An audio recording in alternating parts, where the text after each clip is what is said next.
नमस्कार। इलेक्ट्रोहोम्योपैथी के आज के इस विशेष एपिसोड में मैं हरिया बस्ती से आपका प्यारा हमसफर वरिष्ठ इलेक्ट्रोहोम्योपैथ डॉक्टर श्रीवास्तव आपके लिए हाजिर हूँ। पिछले कई दिनों से आपसे मुलाकात नहीं हो पाई और जैसा कि आपने सोशल मीडिया के माध्यम से भी इस बात को सर्च किया होगा, देखा होगा कि मेरी व्यस्तता इलेक्ट्रोहोम्योपैथी की मान्यता को लेकर के उत्तर प्रदेश में कुछ ज़्यादा थी और मैं अपने कर्तव्यों का निर्वहन कर रहा हूँ। हमसे कई लोगों ने पूछा कि आप घर फूंक तमाशा देख करके अपना पैसा खर्च करके अपना समय बर्बाद करके क्यों भाग दौड़ कर रहे हैं। आपकी उम्र 60 साल की हो चुकी है और इलेक्ट्रोहोम्योपैथी में आपने 40 साल से अधिक काम कर लिया है, फिर आपके क्यों परेशान हैं। ये वो लोग थे जो हमें इलेक्ट्रोहोम्योपैथी में शांत मन से, खुले मन से, प्रसन्न मन से काम नहीं करने देना चाहते। उनको भय है कि कहीं पर ये हड्डियों का ढांचा, जो दधीच की हड्डियां हैं, ये कहीं वज्र न बन करके लोगों पे टूट पड़े। अभी कुछ दिन पहले सोशल मीडिया पर एक पोस्ट आ रही थी जिसमें बार बार कहा जा रहा था कि डॉक्टर श्रीवास्तव का प्रैक्टिशनर्स एसोसिएशन ऑफ इंडिया से कोई संबंध नहीं है और इनके द्वारा किए गए कार्य इनके निजी माने जाएं। उस पर हमारी पोस्ट लिखने वाले से भी वार्ता हुई, जिसने पोस्ट लिखवाई उससे भी वार्ता हुई और अंत में डॉक्टर वी कुमार जी से भी मेरी 40 मिनट तक वार्ता हुई, जिसमें ऐसा कुछ भी प्रसंग नहीं आया जहां पर यह लगा हो कि हमारे एसोसिएशन के पदाधिकारी के रूप में, वरिष्ठ सलाहकार के रूप में कार्य करने में डॉक्टर वी कुमार जी को कहीं पर कोई आपत्ति हो। अभी पिछले 23 जून को मैं उत्तर प्रदेश सरकार के उप मुख्यमंत्री ब्रजेश पाठक जी से मिला और इसके बाद मैं वहाँ से सीधे कानपुर गया। डॉक्टर वी कुमार जी को मैंने उसकी प्रति भी दी जो वहाँ पर दिया गया और वहाँ पर कहीं भी ऐसा देखने को नहीं मिला, वी कुमार जी के मन से सुनने को नहीं मिला या कोई टिप्पणी नहीं मिली जिस पर उनकी कोई आपत्ति हो, बल्कि उन्होंने पुशअप किया कि आप लोग अच्छा काम कर रहे हो और इसको आगे बढ़ाइए। इस बीच आज फिर कुछ खुराफाती लोगों ने ग्रुप में उसी पोस्ट को डालना शुरू किया और हमारे तमाम शुभचिंतकों ने हमको भेजना शुरू किया। तो मैं बताना ये चाहूँगा कि ये पोस्ट जिसने लिखा और जिसने लिखवाया वो दोनों बहुत छोटी मानसिकता वाले व्यक्ति हैं और बहुत जल्दी दूसरों की बातों को बिना समझे, बिना सोचे अपने स्तर से जल्दबाजी में कुछ कर देते हैं और बाद में उन्हें उसका पछतावा होता है। अभी इस कार्यक्रम में आने के पहले मेरी डॉक्टर अशोक शुक्ला जी से वार्ता हुई। प्रमोद शुक्ला जी मेरे साथ लगातार 3 दिन से साथ ही थे। तो मैं नहीं समझता कि दूसरे संगठन वाले लोग जो इस पोस्ट को बढ़ावा देते हैं, विभिन्न ग्रुपों में डाल डाल के ये कहते हैं कि हो सकता है इससे अनिल श्रीवास्तव की छवि खराब हो।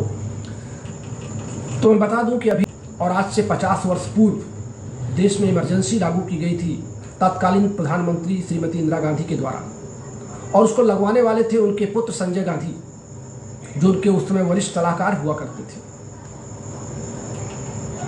तब मैं कक्षा 5 में पढ़ता था, बांदा में था और छत्रसाल प्राइमरी पाठशाला जो बांदा के रेलवे स्टेशन के ठीक पीछे 2 मंजिला इमारत बनी हुई है, वहाँ पर 1975 में इमरजेंसी लगने के बाद नसबंदी के कैंप लगाए गए थे और मेरे पिताजी चूँकि मेडिकल डिपार्टमेंट में थे तो वहाँ के सुपरविजन में थे और मैं उनका भोजन लेकर के रात में 9 बजे टिफ़िन लेकर के मैं जब वहाँ पहुँचा तो मैंने देखा कोई 10 साल का बच्चा है, कोई 12 साल का है, कोई 18 साल का है और कोई रिक्शे वाला है, कोई ठेले वाला, और सब रो रहे हैं, चिल्ला रहे हैं और चारों ओर से उनको घेर के कहा जा रहा आपकी नसबंदी होगी। यानी एक क्षणिक में लिया गया निर्णय, लगातार उसको प्रचारित किया गया और इमरजेंसी के उस जिसको कहते हैं भीभत्स काल की याद करके लोग आज भी जिनके रोंगटे खड़े हो जाते हैं। सरकार के खिलाफ एक शब्द बोलना, किसी मंत्री के खिलाफ एक शब्द बोलना, उस समय इमरजेंसी का मतलब था कि आपको जेल में जाना है। आप सारे न्यूज़ पे बाउंड कर दिए गए थे, सारे समाचार पत्र बिल्कुल बाउंड कर दिए गए थे, कोई सरकार के खिलाफ एक शब्द लिख नहीं सकता था। और अभी टीवी पर मैं लगातार सुन रहा था जो है नव भारत टाइम्स इंडिया पर, जिसमें विभिन्न लोगों की लिखी हुई बातें आ रही थी। कोई सलाह दे रहा था इंदिरा गांधी जी को कि आप इसी इमरजेंसी काल में देश की राष्ट्रपति बन जाइए और चुनाव व्यवस्था समाप्त कर दीजिए, और लोगों ने उनको ये प्रेरित भी किया।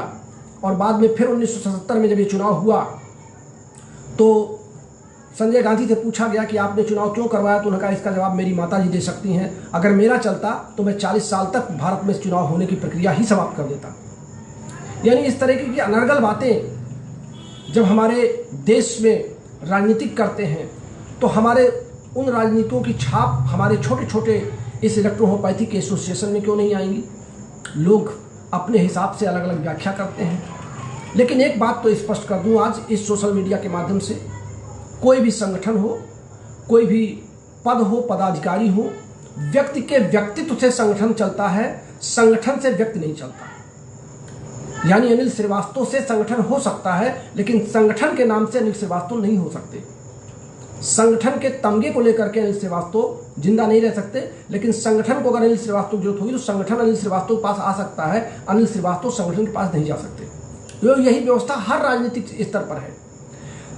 व्यक्ति के व्यक्तित्व से देश का प्रधानमंत्री टिकता है, व्यक्ति के व्यक्तित्व से देश का राष्ट्रपति बनता है, व्यक्ति के व्यक्तित्व से देश के विभिन्न प्रकार के मंत्री और IAS अधिकारी बनते हैं, न कि मनोनीत करके या उसके जिसको कहते हैं अंधे के हाथ बटेर लग जाना, इस तरह की कोई बातें नहीं होती हैं।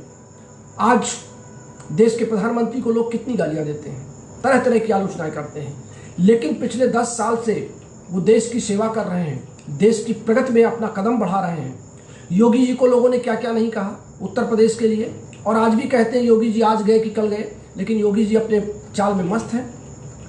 ठीक वही स्थिति है कि कुत्ते भौंकते रहते हैं, भौंके, लेकिन हाथी उसी शहर में जहां कुत्ते भौंकते हैं उसके ऊपर, उसी शहर में वो मस्त चाल से चलता है। अनिल श्रीवास्तव जो कर रहे हैं वो पिछले 5 वर्षों से लगातार पूरा देश नहीं पूरा विश्व जान रहा है, ये कहने की बात नहीं है। और जो मैंने इलेक्ट्रोहोम्योपैथी में किया है वो भी एक रिकॉर्ड में इतिहास दर्ज है।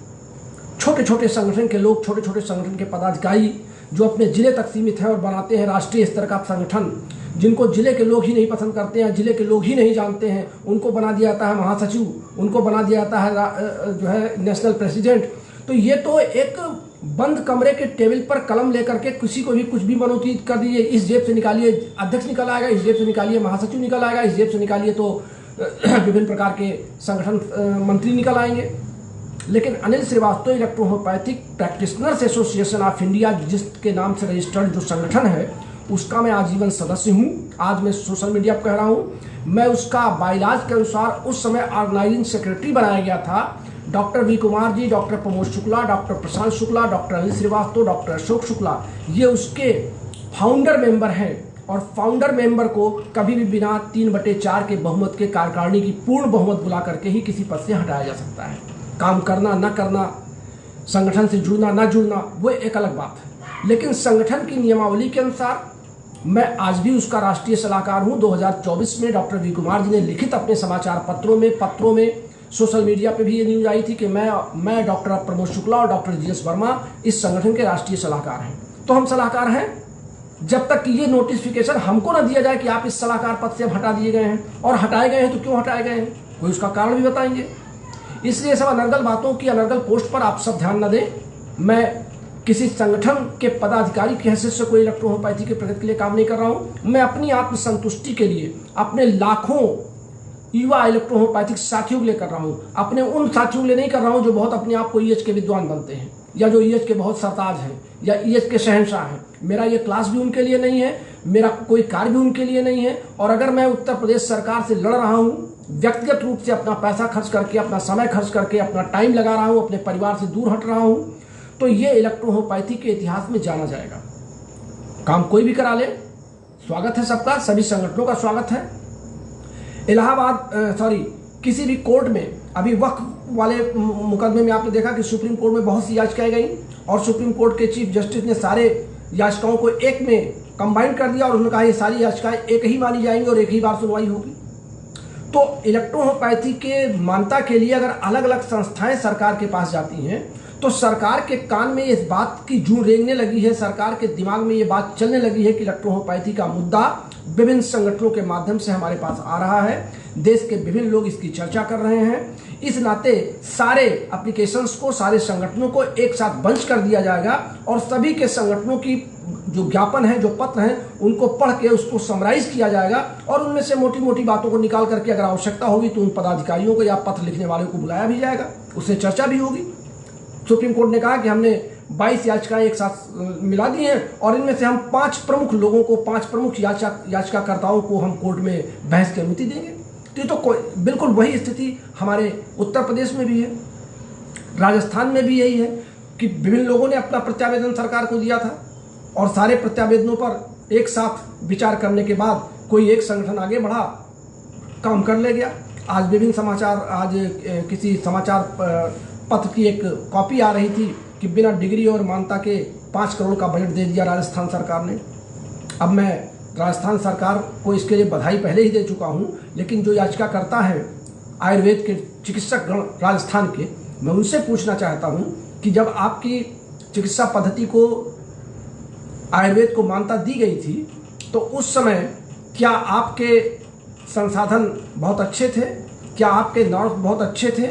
जब आपको मान्यता दी गई थी तो क्या आपका किसी ने विरोध किया था? आज अगर इलेक्ट्रोहोम्योपैथी को राजस्थान सरकार ने अपने स्टेट लेवल में मान्यता दी है, तो आप सरकार से ये कह सकते हैं मेरा बजट बढ़ाइए, हम लोग संसाधन विहीन है या हमको बजट की जरूरत है। लेकिन आप ये कैसे कह सकते हैं कि सरकार ने इलेक्ट्रोहोम्योपैथी को मान्यता क्यों दी? ये सरकार की अपनी मंशा है, अपनी कार्यप्रणाली है, उसने देखा समझा जो भी रहा हो, और आपने उसमें ये भी लिखा है कि आपने पुनर्विचार करने की मांग की है। किस बात का पुनर्विचार? एक चिकित्सा पद्धति किसी प्रदेश में फल फूल रही है, वहाँ के लोग उससे संतुष्ट हैं और आप पुनर्विचार की मांग कर रहे हैं, इसका मतलब कि आपको ईर्ष्या है कि ये चिकित्सा पद्धति आगे न बढ़ पाए। ईर्ष्या तो सभी चिकित्सा पद्धतियों को इलेक्ट्रोहोम्योपैथी से लगभग बराबर की है, क्योंकि वो देख रहे हैं कि इलेक्ट्रोहोम्योपैथी का परिणाम बहुत अच्छा है, रिजल्ट बहुत अच्छे हैं, त्वरित कार्य हो रहे हैं और बहुत अच्छे अच्छे रोगों पर इसके परिणाम देखे जा रहे हैं। लेकिन कहते हैं ना, फिर अंत में बात वही आती है कि हाथी मस्त चाल में चलेगा, अपने दाएं बाएं सर हिलाता हुआ, अपने सूंड से फुफकारता हुआ, और उसके पीछे 10-20 कुत्ते कुछ दूर तक भौंकते भौंकते जाएंगे और शांत हो जाएंगे। 5 सालों से अनिल श्रीवास्तव की आलोचनाएं इतनी हुई हैं, इतना लोगों ने गालियां दिया है, लोगों ने कोर्ट की नोटिस दी है, मुझे धमकी दी है, तमाम तरह की मेरे पास धमकियां आई भी, डायरेक्ट इनडायरेक्ट। लेकिन आपका ये दधीच की हड्डी वाला ये जो पुरुष बैठा हुआ है इलेक्ट्रोहोम्योपैथी के पहरेदार के रूप में, चौकीदार के रूप में, इसने कभी हार नहीं मानी और मरते दम तक नहीं मानूंगा। इलेक्ट्रोहोम्योपैथी में मुझे राष्ट्रीय सलाहकार के रूप में डॉक्टर वी कुमार माने ना माने, उनकी संस्था माने ना माने, गण परिषद मेरी लड़ाई को सही रूप में प्रतिकार करे ना करे, गण परिषद के पदाधिकारी मुझसे संपर्क करें ना करें, डॉक्टर संजय निषाद जी मुझसे ईर्ष्या करें ना करें, ये एक कोई विषय नहीं है। मेरा विषय यह है कि मैं इलेक्ट्रोहोम्योपैथी में सच बोल रहा हूँ, सच के लिए लड़ रहा हूँ। कुछ लोगों ने कहा कि रमाशंकर जी के आप शिष्य नहीं थे, आप तो फर्जी कहते हैं मैं रमाशंकर जी का शिष्य था, और इसलिए कहते हैं कि आप श्रीवास्तव हैं और वो भी श्रीवास्तव थे, साथ ही आपने अपने आप को उनको जोड़ लिया। तो मैंने एक पोस्ट लिखी थी कि जिसकी माँ ने दूध पिलाया हो वो किराया खर्च करके मेरे इस घर पे आवे, इसी चैम्बर में आए, फिर मैं दिखाऊं कि रमाशंकर जी ने मुझे क्या दिया। रमाशंकर जी की ओन हैंड राइटिंग में उनके लिखे पत्र, उनकी वसीयत, जो कुछ मेरे पास सुरक्षित है।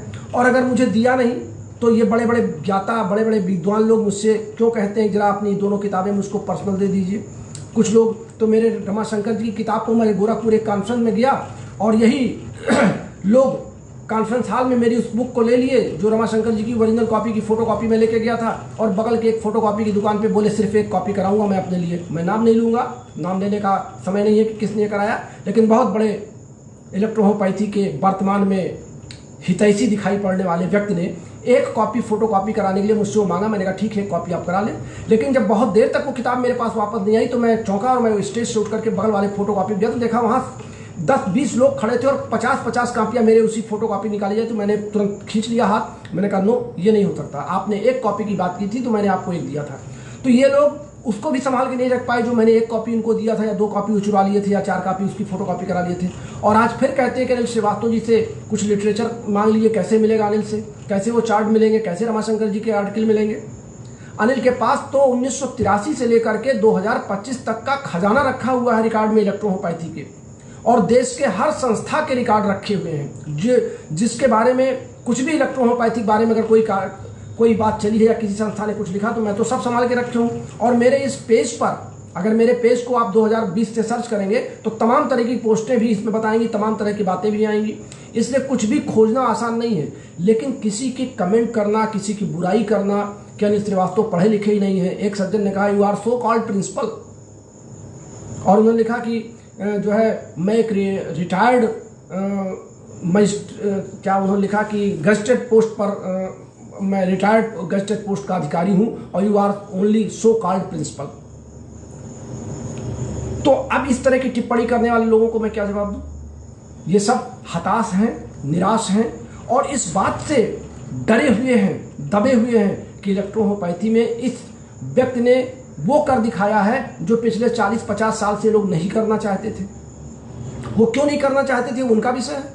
मेरे अंतरात्मा में आया कि मैं आपको सच बताऊं, मैंने बताना शुरू कर दिया और लगातार बता रहा हूं। इलेक्ट्रोहोम्योपैथी में मान्यता अगर राजस्थान को मिली है तो उत्तर प्रदेश में भी मान्यता मिलेगी, ये मेरा दृढ़ संकल्प है। उसके लिए सब लोग एक हो जाए, मैं सबका आग्रह करता हूं। मैंने आज डॉक्टर मधेसिया से दिन में फोन वार्ता करके मैंने कहा कि आप कह दीजिए कि संजय जी से मेरा कोई विरोध नहीं है, इलेक्ट्रोहोम्योपैथी की मान्यता में जहां भी मेरी जैसी आवश्यकता वो समझते हैं, अगर लेना चाहे तो मैं दूंगा। जबरदस्ती मैं देने वाला नहीं हूं और स्वयं जाकर के भी नहीं देने वाला हूं।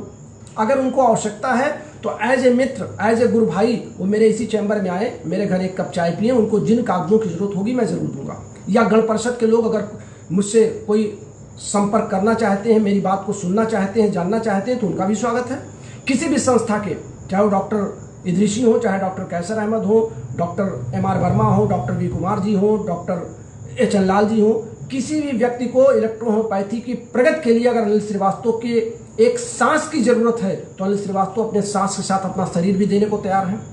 निस्वार्थ, मेरा स्वार्थ सिर्फ इतना है कि आने वाली इलेक्ट्रोहोम्योपैथी समाज को कुछ पका पकाया मिल जाए। बहुत संघर्ष देखा हम लोगों ने पिछले 40 सालों में, कितनी मान मर्यादा हम लोगों की गिरी। मार्केट में हम लोगों को फर्जी डॉक्टर, झोला छाप डॉक्टर लोग कहते थे। आज भी दबे मन से लोग हमको स्वीकार नहीं करते हैं समाज में या अन्य चिकित्सा पद्धतियों के लोग। तो ये सब जो पीड़ा हम लोगों ने देखी है, सुनी है, समझी है, बिल्कुल उसी इमरजेंसी के जो नेता 1,32,000 के आसपास बंद थे, उन्होंने जो अपनी पीड़ा उस जेल में देखी थी, उन्हें पता है कि इमरजेंसी का दर्द क्या होता है। उसी तरीके से हम लोगों ने इस पीड़ा को देखा है कि 1982 से लेकर के 2025 तक इलेक्ट्रोहोम्योपैथी कभी बंद हुई, कभी खुली, कभी नहीं खुली, कभी बंद हुई। वास्तविकता यह है कि इलेक्ट्रोहोम्योपैथी आज भी हवा में है। इसके हवा में ही मकान और चैम्बर बने हुए हैं। इस हवा वाले मकान को हम चाहते हैं स्थायी जमीन पर एक स्थान मिल जाए और इलेक्ट्रोहोम्योपैथी का महल सुंदर बन जाए। अब आइए हम बात कर लेते हैं, हमारे एक और विद्वान साथी हैं डॉक्टर के.पी.एस. चौहान। ये उत्तराखंड के हरिद्वार के हैं। जब मैंने ये लिखा कि इलेक्ट्रोहोम्योपैथी में एंजाइम्स के अलावा कुछ और हार्मलेस नहीं बता सकता, तो इन्होंने कहीं से एक पोस्ट उठाई और लिखा, one plant enzyme theory which is popular in India as according to क्रॉस-जेसो method separately get marketed liquid of plant respectively in alcohol and water, then mixing to make D3. It is slightly modified homeopathy macration. In the homeopathy macration, plant extract is taken from the mixture of 55 to 60% alcohol. Rest water after filtration. Mother tincture is obtained. Although looking different, technically same. As per Williams' scheduled parent body of Jeso, plant enzyme alcohol etc. could be toxic.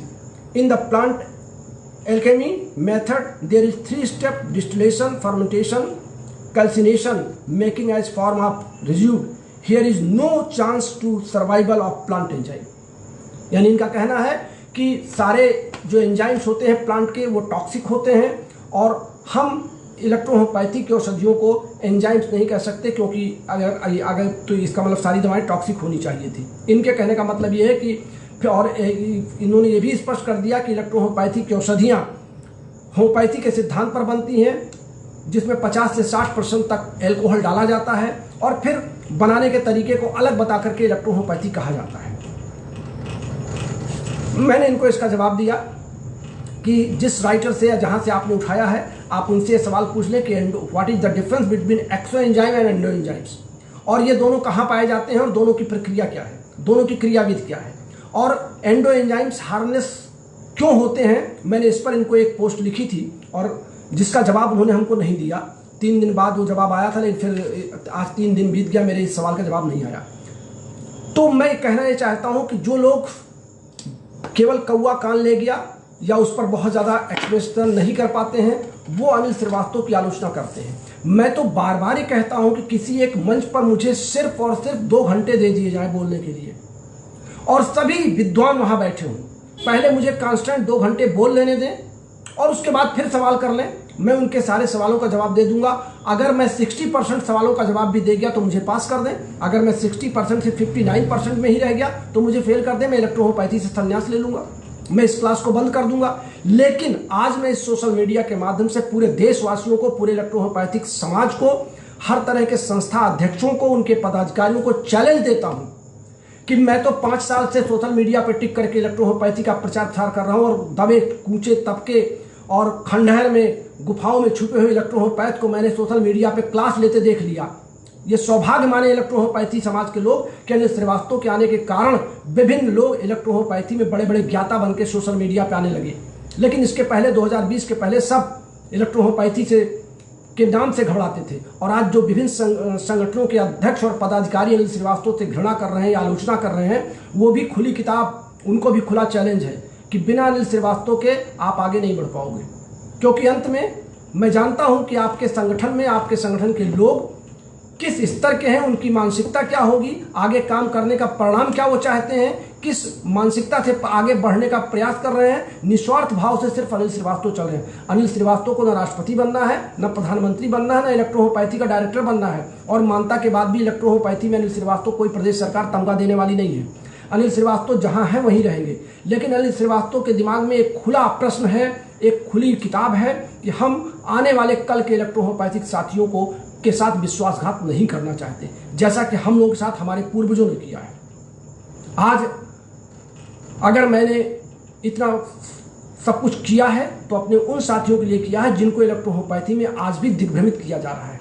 केवल certificate बांट करके उनको doctor बना करके electrohomoeopathy के बड़े समुद्र में फेंक दिया जा रहा है। इसलिए इन सब बातों पर चर्चा न करें। इलेक्ट्रोहोम्योपैथी की प्रगति के लिए मैं सबके साथ हूं। मैं फिर कह रहा हूं कि मेरी एक एक सांस इलेक्ट्रोहोम्योपैथी के उस हर संगठन के पदाधिकारी के लिए समर्पित है जो मेरी सेवाएं चाहते हैं। और नहीं चाहते हैं तो वो अपने अहंकार में बैठे रहें, और अनिल श्रीवास्तव तो अपने इस चैम्बर में बैठ के जो हमको करना हो तो हम करेंगे ही। हमारे ये कल मैं आज फिर दिखा दे रहा हूँ, मैंने ये रसीद में दिखा रहा हूँ, ये मैंने फिर उत्तर प्रदेश सरकार को एक और रजिस्ट्री आज की है। मैं रोज लिख रहा हूँ, मैं अपने हिसाब से चल रहा हूँ, और ये सारे कागज इकट्ठा हो जाएंगे तो उसके बाद हमारा अगला कदम भी बिल्कुल स्पष्ट है। अगर प्रदेश सरकार हमारे इन बातों पर ध्यान नहीं देती है तो उसके आगे की कार्रवाई के लिए भी हम तैयार बैठे हैं। हमें क्या करना है वो हमारे दिमाग में पूरी तरह है। हम किसी की बातों को लेकर के अपने कार्रवाई को बंद नहीं करने वाले हैं। हम किसी की आलोचनाओं के चलते अपने आप को हताश और उदास नहीं करने वाले हैं। हम किसी भी व्यक्ति के कहने से हम अपने काम को रोकेंगे नहीं।